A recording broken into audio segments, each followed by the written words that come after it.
Welcome to the Fast Track Technology Academy TV show. My name is Ibrahim Mohammed Hashi, your host again in this episode, where I'll be interviewing another amazing FST graduate whose name is Omar Arale. So Omar, welcome to the interview. Thank you for having me. Omar, could you introduce yourself and talk to me about your background and how did you get into the IT sector? Currently, I'm a full stack developer. I have been on this role for just over 2 years now. Prior to that, I was working for the local council for many years. I enrolled over 3 years ago on FSC Academy. It has been quite a learning experience as I was one of the first students that enrolled in this course. I think it was over 26 of us that enrolled in the first intake. So it was massive learning experience in terms of what was available. I think now you have a lot of the classes are recorded. Yeah. But during my time there, it was not recorded. So you'd just have to go into the class, digest all those information the teacher was giving. So the learning environment was very welcoming. My role currently consists of me working remotely. Only if I need certain equipment, then I go to the office. But other than that, I'm home based. I started my journey 3 years ago with FSC Academy. First thing we learned was HTML, then CSS, then JavaScript, and then React. Because of my situation as being a parent and also working a full time, I was only doing the course on the weekends. So this was very challenging, but nevertheless, I enjoyed the challenges. I was not young like everybody else. It took me a year and a bit actually between studying and landing my first role, which a lot of people might say is a long time, but I think from me having no skill at all in this industry to landing my first role as a full stack developer was something to be proud of, and also because of changing my career at that age. Because I'm somebody who is persistent. If I have something that I want to learn, I go for it. And also, I was one of the senior, if I can put it that way, in the groups. My advice is that it's never too late because IT gives you the freedom to, for example, work remotely, and you can work from anywhere that you desire. You don't have to go to the office and stay there 9 to 5. It's very flexible. Currently, I can start at 6 in the morning and then finish at 3 or 2 if I want to. So there's the flexibility there as long as you meet your objective for the day. Prior to that, I was in local government, which was very strict on the time. You go in there and you don't really have that much time to spend with your family or your children. IT industry is actually very welcoming. You have to have an open mind and learning mindset, and you want to put whatever that you have learned into practice. And FSC actually encouraged us in terms of Ahmed would actually give us mock interviews, and also he gave us a lot of coachings on soft skills in terms of working in the IT industries, which we have all benefited from. There was workshops to do your CVs now and then, which I actually, one of the people that I would actually benefit from when I remember when I was going for my interviews. And it's not my first interview that I got my role. It was not the first, not the second, not the third, but you have to be very persistent and not get disheartened because you got one rejection or 2 or 3 rejections. You have to pick yourself up and go for it again and again. And you learn every interview that you fail, that you learn from, and you make sure that you implement whatever that you have got it wrong. Omar, as you already mentioned, you worked in housing, specifically as a housing officer in the local government.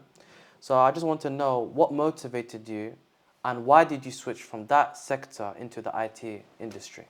As I mentioned previously, it gives you a flexibility. When I worked in housing, it was very demanding, a lot of hours, and also the pay is not that great compared to an IT industry. It didn't give you a lot of holidays as well, so I could not be at home when the children get home or when the children go to school. Right now, I can actually drop them off to school and pick them up. In terms of I feel giving you a good life balance, IT is the best. You can't go wrong with that. I love the idea of working remotely where you can actually work from anywhere in the world, where there's no constriction of where you can work from. There's no micromanagement. In terms of the housing, there's a lot of micromanagement. You pick up your work in the morning, whatever task that you're new to develop, and then you get on with it. How you manage your time is completely up to you. The work is also very professional, where you work with professional people who is great to work with, and also that are concerned with your career development. So they straight away they put career development in place for you as soon as you land the job, and then they give you trainings on the job, or you can pick up certificates from within the company, or sometimes they pay for outside resources. After completing the boot camp, how did you manage to secure yourself a job in London? During the course, we'd actually covered quite a lot of development. I had a work experience as a loose solution point of sales, so I spent quite a lot of time actually being a part of that development team.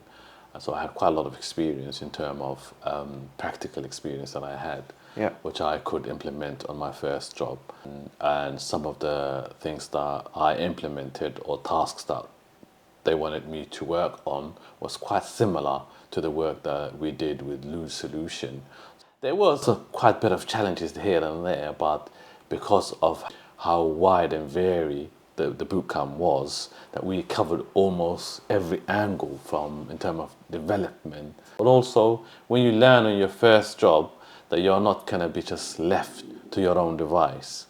There's always going to be your senior or team lead that would assist you in the issues that you face. So it's not going to be one of those lonely tasks where you work on a project on your own. We have I think over 12 people that are working on the project that I'm in currently. So you always have somebody that you can pair with. So we do pair programming, and there's always someone to give you a hand. When you're in the IT industry, you have to widen your network. For example, I'm in a number of groups, Somali developers groups, where you can actually put any issues that you face, you can put it on there, and someone will always jump in and assist you.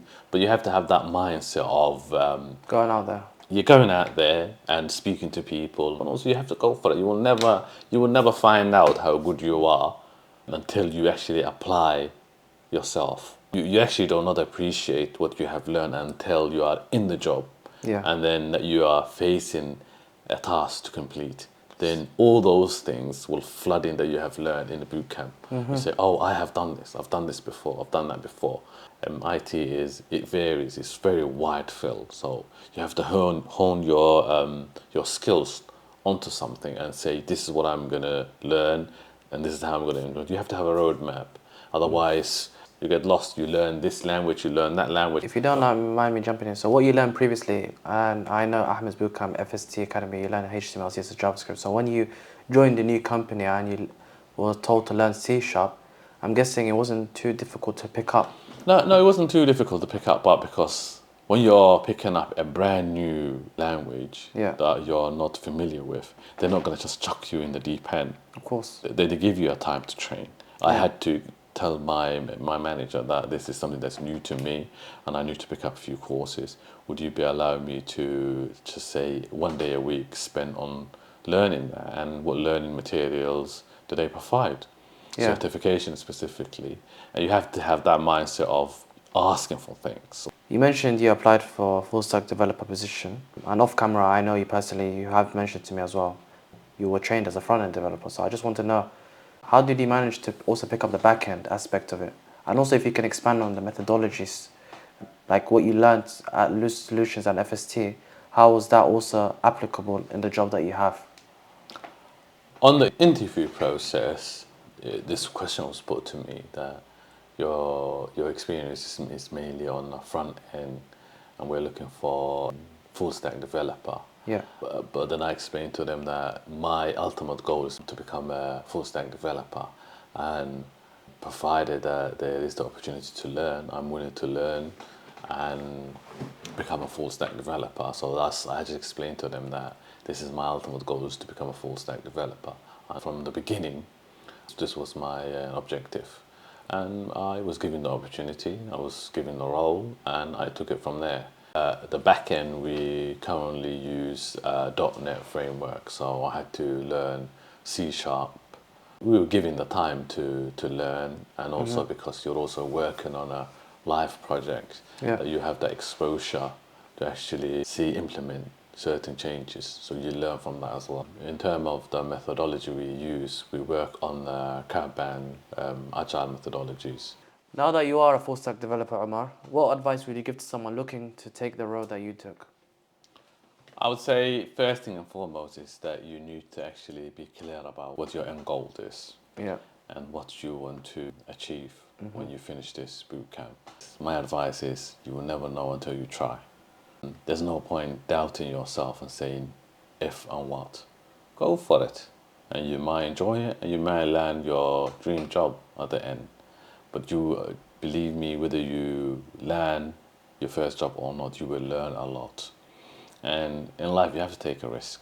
You have to take a risk. Yeah. Don't allow other people to influence your decisions. At the end of the day, you're the master of your own destiny. Yeah. So go for it. I would say go for it. A lot of people, when I first started, doubted whether I will become a developer. Yeah. I've proven them all wrong. And what's stopping you? There's nothing stopping you. In terms of the IT industry, since 2019, it's been growing rapidly. Look at AI now. I think every industry is moving into IT and automations. I think it's about time everyone start learning. They're teaching in high school now. My children in high school are learning Python. So why not you? Everything is going to move into the IT industry, whether you are in Europe, in Africa, in Asia, everywhere. Technology will take over, AI will take over. It's something that you will have to, sooner or later, to jump on. Thank you, Omar, for this amazing interview. You truly are a remarkable story, and you've proven to not just me, but I'm sure many others who'll be listening, that you can do it. Doesn't matter about age, you can still pull it off if you're really determined. So you've put in a lot of good advice, and I'm sure a lot of people will be inspired by your story. So it's a pleasure talking to you. Thank you for the interview. Likewise. Thank you very much. Thank you.